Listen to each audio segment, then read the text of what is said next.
I've always been a very driven and classic A-type personality with hyper-discipline and organization, but I was never always a very calm person. In fact, most of my youth and later years were spent in very high stressful situations with me stressing myself out and spiraling into lots of anxiety. So now as I prioritize my mental and emotional well-being more in life, any habits or practices that help me sort of calm down and come back to baseline, I cherish. So I've got another trusty list here, 17 things that are minimalist habits I do that help keep me calm and sane. Why 17? The other day I woke up at like 6 a.m. and had a little like creative burst of things that I knew I wanted to make a video about, of just calm habits I do. And 16 things came out, and 17 is my favorite number. I wanted one more, and then eventually one popped into my head. So here we go, 17 things. Number 1, clean your damn room. If anyone knows Jordan Peterson, I'm a huge fan. I don't agree with everything he says, but I'm a big believer in personal responsibility, and he has a lot to say about that. He's a great speaker, a great thinker. One of his rules for life is to clean your damn room. And that starts with making your bed every day, which I have done my entire life. I can't think of a day where I just left it unkempt, maybe when I was like really sick or something, but on a day-to-day basis, I always make my bed. I am a big believer that your external space is a reflection of your internal space. So if everything's a mess around you, it's probably because there's some emotional distress going on the inside, whether it's apathy or overwhelm or anger or whatever. On the contrary, if you keep your space clean and neat and calm, it's going to help bring the inside, at least for me, to a calm space. And it's also an act of self-love and self-care. It's the very first thing you do in the day. It's such a simple act. It takes just, a couple seconds or minutes, but it's setting the tone of, okay, I care for my space, so I care for myself, and bringing that into the day, I think, is a valuable thing. So make your bed. Number 2, when I get home from work, kind of a similar principle, or from the day out, like doing stuff, if I've got a bag of things, or and I don't never have too much stuff on me, but I always unpack everything and set it in its place. I never just throw the coat here or throw the keys on that whatever chair, kick my shoes off, or, if I had a bag of like snacks or something, just sort of toss it, whatever. I always put everything back in its exact place where it goes before I unwind, because if you just jump on the couch right away, throw your shit everywhere and start, scrolling on whatever, it's just kind of perpetuating sort of a mess. And I find I cannot unwind unless everything is put away. And then I can really enjoy relaxation because there's not this overhanging stuff to do. So unpack right after work. Number 3, kind of similar principle. When I'm preparing food or just maybe putting away groceries or whatever, I always take out if there's recycling, or luckily in California, we have a composting service, which most of my food is compostable, which is great. When I'm preparing food, I make my little bowl of all the scraps of compost stuff, or if I have a little pasta box or something that needs to be recycled, I take it out immediately. I don't let it accumulate in my kitchen in piles. I think it's messy. I feel like that's like trash sitting out, even if it's like sanitary or whatever. When I'm in a studio, if I have scraps of compost fruit sitting out, I'm going to get a million fruit flies. Recycling doesn't cause that problem, but just the buildup of clutter sitting in the kitchen, to me, that is just junk sitting out. So I just take it out right away. It takes 2 seconds. And it keeps my home, I think, more just clean and nice and airy. Number 4, this one's kind of a weird one. I understand if you have a bigger family too, and you're cooking for lots of people, that this is not practical, but this is just my practice that works for me. I do my dishes before I sit down to eat dinner or lunch or whatever, but dinner usually has the most prep for me. I will scrub all the pans. If it needs to soak, I'll let it soak. But if there's prepping things, a knife, a cutting board, or a little bowl I made a sauce in or whatever, I will do all of those dishes and have them put in my drying rack before I sit down to eat. And then I can enjoy just a nice, peaceful meal and just do that one little plate or bowl or whatever I was eating off of after dinner, and then it can go into relaxation mode versus you enjoy your meal and it's lovely, and then you have to do a bunch of work after in the kitchen. I don't want to do work after I eat. I want to just digest and relax and be at ease. So always do all my dishes before I eat. Number 5, continuing on dinner mode, I do something, I've spent a few times in a Buddhist monastery, which was a really beautiful experience. And they practice what is called noble silence for all their meals, which is simply just eating all your meals in silence. And this may sound really sad or boring. And of course, again, me living as an individual, that's much easier to practice than say if you're a family of 6 and you say, okay, we're all gonna eat in silence now. And like kids are like, what? And it's healthy to have conversation, of course, and that's usually and often a good time for families to connect. But maybe it's something you can try on your own sometimes, or as a family, as a fun experiment, like once, whenever, whatever feels right to you. But for me, almost always I'm eating my dinner in silence, and it's not to like suffer, it's to be really present with your food and connect to the moment and take time to appreciate what is going into your body and have gratitude for it and really taste it and eat slow and just be mindful of what you're consuming. And it, yeah, really comes down to gratitude and presence. And I've found it to be a really nice way to enjoy my meals. I really do taste my food more versus like if you're watching a screen or if you're talking or whatever. It's a practice I quite enjoy, and I'll just have a candle lit and eat my dinner very slowly and be like, thank you, sweet potato, or thank you, broccoli, or whatever. And it's really nice. So noble silence dinners. Number 6, I've had other videos on that if you want to check this out, but keeping a tiny wardrobe, I will never, ever, ever go back. I've been a natural minimalist most of my life, but in my 20s, I lived in Las Vegas and was doing kind of the glitz and glam circuit of all the parties and PR events and a new address for every occasion and so many high heels, like 30 pairs of ridiculous 6-inch high heels. And in Las Vegas at that time, like rent was cheap and everyone had like gigantic walk-in closets, and mine was just like hundreds and hundreds of items.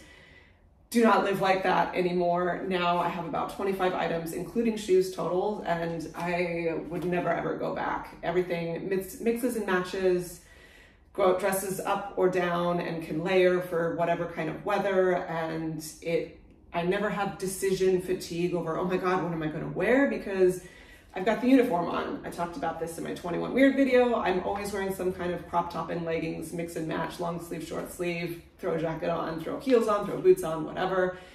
It's my vibe, it's what I like to wear. I feel authentic and comfortable in it. And when I work, my job, I work at a restaurant, it's a uniform for that, thankfully, which I actually love because I never spend each day like, oh, what do I have to put on and try this on and try that on? Like, I do not want that stress in my life. I just throw on what feels good, or for work, what I have to wear, and it works great for me. So yeah, tiny wardrobe. Number 7, I handle mail immediately. I don't get tons of mail. I don't have a lot of bills, but if something comes in my mailbox, I open it immediately and deal with it immediately, whether it's a response or a bill to pay or something that is just like dumb and irrelevant. I will either respond immediately, pay it immediately, or throw it away. It's usually, with bills, like it takes 2 seconds. You either, most of my bills are online these days anyway, but if it's something specific and you have to call and take care of it, I mean, that can be annoying, but that's rare these days. Just put your credit card in, whatever, pay for it. If it's, my cousin recently got married and he sent out his response months ago, or the RSVP invitation months ago, and I remember I got it.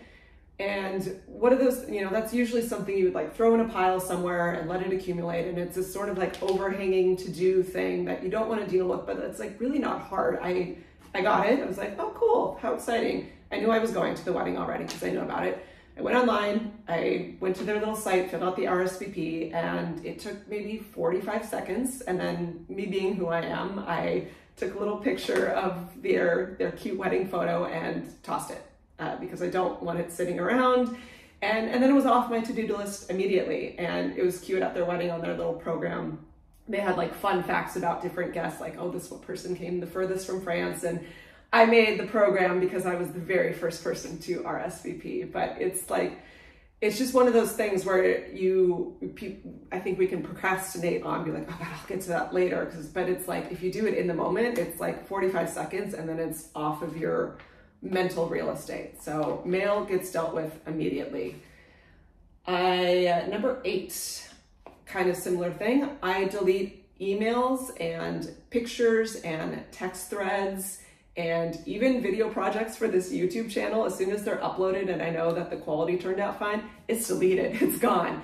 Emails, I'll respond to immediately. If it has to be saved, I will put it in a folder that's relevant to the content. Text threads, I keep about like 4 or 5 of my, the inner circle people that I'm talking to every day. And then otherwise the conversation, once it's finished, it's deleted. To each their own on that, but for me, I can't handle tons of just clutter, digital clutter. It takes a toll on you whether you realize it or not. And for me to just have the conversation dealt with in the moment and then released, it's not weighing me down. Number 9, I don't have any subscriptions like paid cable service, streaming service, magazine service. I don't even know that there's millions out there that people have. I've never been a fan. The only 2 I literally have are Dropbox because I don't have a laptop, so all of my files and photos are digitized to the cloud, and that's a big service, so I feel safe that they are there. And then Apple Music. Music is huge for me. That's my main pastime, is just enjoying music. So I love Apple Music because I have access to literally everything I would want.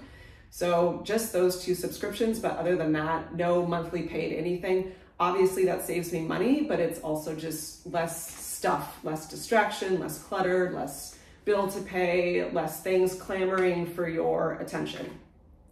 Number 10, I travel with just one backpack. If you want to check out my short, it says, watch me fit my whole wardrobe into one backpack, which I do. The backpack is called Soul Guard. I am not sponsored. I'm just a huge, passionate fan because the bag is awesome. I had been looking for a great travel backpack for like 6 months, and then I was on a plane to North Carolina and I saw this dude get up and he was wearing it, and it was like, I was like, that's my bag. I just knew. And then when I went online and researched it, it ended up being more cool than I even realized. It starts as like a smaller kind of day pack size, and then you can unzip it and it gets larger for travel. So that's great. So you can take everything you need when you travel, but then if you want to go on like to a cafe during the day or on a hike and you don't want it to have this big bulky bag, it compresses to be just a small day size, which is awesome. And then it comes with this portable closet that hangs with all these little compartments for your clothes, and it compresses and then fits in the bag so everything is super organized. But I travel extremely light. Even if it's a 2-week trip, I will take just that bag. In the wintertime, I bring just my boots. Summertime, it'll be boots and a sandal. But even the last time I traveled, it was for a wedding, so I needed like a fancy dress and heels. I still just fit them in the backpack. And to me, it's just so light and free to have just one bag. And you really, with the way I dress too, that everything mixes and matches, I can get away with having a lot less, and it's much easier to, not dealing with checking a bag, or, I don't even have to put it in the overhead. My backpack can fit under my seat, and it's just a lot easier and less stressful. In my 20s, I dated a guy, hi John, if you're watching, we're still buds, but he was not a minimalist, he was a maximalist. And we were doing a road trip and driving way late at night, and we were driving passing the Sierra Nevadas, and it was June, but it was the Sierra Nevadas, so there was still snow, and we got all the way up this windy road, and then it ended up being closed, and it was like midnight. This was actually like on my 27th birthday, and we were all like, oh God. And so we had he was speeding down the road and hit a boulder, and in my little yellow Beetle, and the hubcap flew off, the tire exploded, we careened, and it was very scary, but thankfully, no, we didn't get hurt. But we had to change the tire on a mountain road at like 12:30 at night, and he had so much shit in the car. I had like one bag, and we were just going on like a 1-week road trip, and he had like bags on bags on bags on bags, and we had to take it all out and throw it in the middle of the mountain road to be able to get to my spare tire, and that's just the epitome of high stress travel to me. I'm one bag and just be light and free. So one backpack when I travel. On that note, when I get home from a trip, I unpack immediately. Similar principle as the unpack after work. I don't want to just have stuff sitting out of my house for like days on end because my house is never a mess. I can't handle that. Like I want to just unpack and then I'll decompress from my trip right after that. Number 12. I have a very simple hair and beauty, skin, whatever you want to call it, routine. I used to use tons of product. I would never leave the house without a full face of makeup, and I would use toner and scrubbies and a special soap for this kind, a special lotion for here, special lotion for there, different hair products. I would curl it, I would hairspray it, I would use different things in the shower.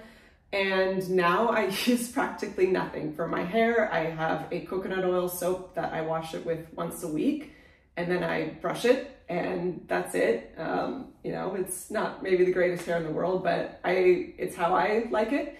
And it's actually, since I've taken shampoo and conditioner out of my regime, my hair's become a lot fuller. It doesn't shed as much. It has way more volume, and it just feels healthier, and I save a ton of money. I buy a $7 bar of soap maybe once or twice a month versus all the hundreds of dollars I used to spend on hair care.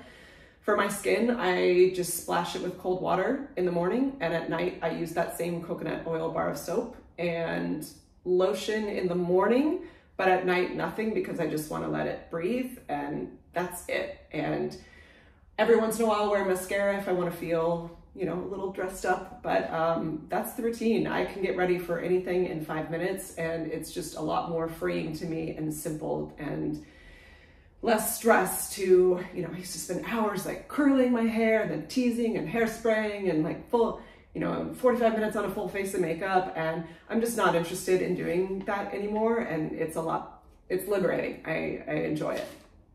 Where are we here? 13, we're getting near the end. I practice daily silence and just time in nature. This is crucial to my well-being. I'm very blessed to live in San Diego on the beach where it is gorgeous here, but there's nature everywhere, even if it's just a park. I can't recommend enough getting outside and just being and, you know, decompress, turn your phone off or listen to calming music, but just listen to the birds or, you know, go out in the snow or whatever and just enjoy silence and nature. This is crucial to my well-being. And after living in Las Vegas for 8 years and Hollywood, like right in the middle of Hollywood for 4 years, I was losing my damn mind. And so now I could never go back to living somewhere that's not intensively surrounded by nature, because to me, it's been the most healing and nurturing thing that is vital to my well-being. Number 14, I have extremely limited social media consumption. I do not have Instagram, I do not have Facebook, I do not have Pinterest or Snapchat or TikTok or Reddit or any of them except obviously YouTube. Hi. I used to have Instagram, and for me, it was just a total time suck and just ended up making me feel terrible about myself. YouTube, I enjoy. There are a lot of people that have added value to my life through some really helpful content, but I'm extremely limited with my consumption of it because it's like anything, it can be addictive. You can find yourself scrolling for hours and hours and hours. And I don't want to spend my life staring at a screen, and I don't want to spend my life just gobbling up content. I want to connect with nature. I want to listen to music or maybe read a book or just practice silence and being calm. So I really, especially now that I'm creating more on YouTube, I haven't been watching other content much at all because I don't want to just spend my life being a consumer of things, whether it be physical things or digital things. Number 15, on that note, I don't have a TV either. I watch zero TV, and I do not play video games. I don't have a video game console or play games on my phone. It's just more screen time. I know there's fun shows and whatnot out there, but I do not find it to be something that adds value to my life. I don't want to spend my life staring at a screen and living in some sort of virtual reality. Like, I want my own life to be exciting enough to where I don't have to watch other fake actors living some pretend life. I will watch a movie here and there. I'm very excited for Dune 2 to come out. Dune is my favorite book of all time. I'm a giant nerd. I've read all of them. And I love the first movie, so I'm super stoked for Dune 2 to come out. But other than that, my screen time is extremely limited. Number 16, also limited, are to-do lists. I used to be the planner queen. Like in school when I was younger, I always had a big, this was back in the analog days, big planner, and would write just endless to-do lists. And I loved like checking it off and scratching it off. And I've definitely had busier times in my life where there were a lot more things to do. And, there's always stuff to do. That's adulting, that's life. But I found we can create things to do too, out of the necessity to feel busy or feel accomplished. And at this point in my life, I don't just make up endless tasks and think I need to be constantly doing something to validate my existence, because I used to feel like that. I used to feel like if I stopped moving for 1 minute, then I'm lazy. And now in my later years, as I'm approaching 40, I'm like, no, it's really good to not have something to do for a while. And if you have like 30, 40, 50 tasks hanging over you, even if they're healthy goals, that can weigh on you and make you feel oppressed or feel like you're never catching your breath, you're never able to rest. And so I found if I have these like endless lists of things that I'm supposed to do, whether it's like short-term, long-term, whatever, it makes me feel anxious and tense and unable to relax. So now I use my notepad feature in my iPhone. If there's like something crucial I need to remember to do, like I'll, star it, or like a few random things, I'll, keep a short, like list of things in the next few days, maybe that need to get done, but I keep it really pared down and just to what kind of needs attention in the moment. So I don't feel this like looming sense of unending tasks hanging over me. And number 17, we're at the last one here. Get rid of my paper. I don't have a credit card, and I've actually never had a credit card.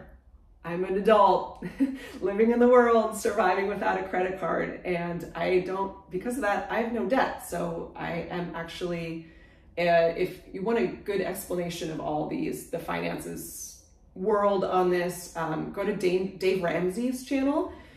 He's a fun talker. He's a really cool dude, and he explains the finance side of this really well. But I'm part of what he calls the zero credit club, because I don't have debt and I don't have an active credit card where I'm essentially accumulating debt and then paying it off or not paying it off. I don't have a credit score, but that actually doesn't matter. I'm able to rent things fine. Really, it comes down to cash is king. When I just leased this last apartments in the beach in San Diego are not cheap. So they're very strict with, financial qualifications. But because I have zero credit, what you do is you just show your bank statements that say I have money, and then show your W-2 from your job that says I make money. I get that this one triggers a lot of people like, what do you mean you don't have a credit card? You have to have a credit card. But the whole system seems really fishy to me. I've never liked the idea of spending money you don't have.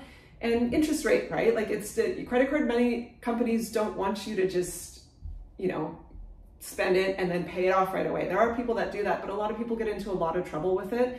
And I understand there's like points, and my friend the other day, she's like, I get like $500 of free stuff every year because of using my credit cards, and she's responsible with them, she pays them off. But for me, it's not even worth it. Like I have just one debit card that I carry around, and that's it. And I love the simplicity of that. My money's in one spot. I don't want to deal with paying things off, even though I know I'm responsible enough to do it. I don't want to deal with it. And a lot of those point incentive things, I was a marketing major in business school, and they teach you how all that stuff works. Like you think you're getting stuff for free, but you're really spending money on things you probably necessarily wouldn't have gotten, and to get those points. And yeah, some of it's, you get points from like essential things, but still like the value of having the simplicity of just like my money's in one spot and I never see a credit card bill every month, that's way more valuable to me than maybe getting some free points on whatever the hell because I have one.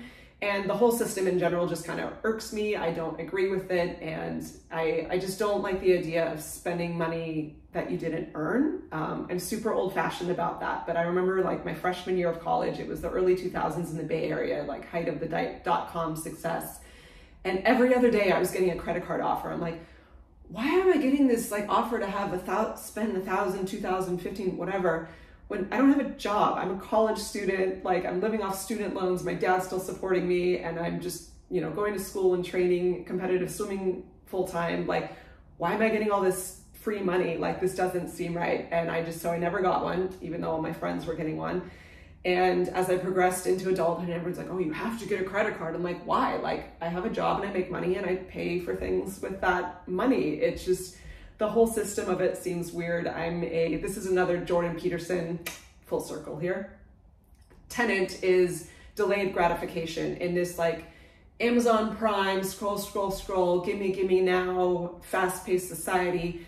We're getting this conditioning of like, oh, I want it now, so I have it now. And that's what credit cards can do. Oh, you don't have the money, but put it on your credit card. And in certain life situations where it's like a life-saving thing, like you gotta get like baby formula, like, yeah, sure, okay, fine. But I'm talking as a whole with the consumerism approach of like, oh, I can't afford that pair of high heels, but I want them, so I'm gonna get them now. That doesn't feel right to me. I like to work hard to gain what is in my life. And if I want something but can't afford it, okay, I need to work hard and then save my money and then get it when I am able to afford it. And that's just an old-fashioned view that I have, but that's what feels right to me.